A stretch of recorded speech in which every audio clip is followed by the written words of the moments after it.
High বন্ধুরা, আজ এটা আমার ফার্স্ট ব্লগ। সব ভোরে উঠে একটু আমি ব্যায়াম করছি। আজকে ছুটকি উঠে গেছে আমার সঙ্গে, ও আমার দিকে থেকে একটু চেষ্টা করছে করার। তারপর এই যে সকাল থেকে বৃষ্টি হচ্ছে, বাইরে যেতে পারেনি, তাই দু বোনে একসাথে খেলা করছে। খেলতে খেলতে দুজনের একবার ঝগড়া হয়ে গেল। তারপর আমি চলে গেলাম নিজের কাজকর্ম সারতে। সেরে এসে একবার দেখি যাই কী করছে। দেখছি ছুটকি পড়াশোনা করছে, বড় ওর দিদি বসিয়েছে পড়তে। আমি দেখে গেলাম কী পড়া করছে, দেখছি কিছুটা লিখেছে। এই যে লিখেছে, বললাম সবটা ভালো করে লিখ, আমি আবার আসছি। আবার এই বলে ওদেরকে বলে চলে গেলাম আমি নিজের রান্নার কাজে। এই যে আমার অর্ধেক রান্না হয়েছে, ডিম সিদ্ধ করে রেখেছি, পটলের তরকারি হচ্ছে।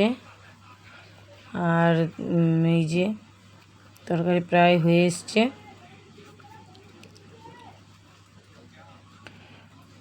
এই যে ডিমের তরকারি হয়ে গেছে দুটো, আর বড়রা সেদ্ধ খাওয়ার জন্য সেদ্ধ আছে, আর ছোটো মেয়ে ভাজা।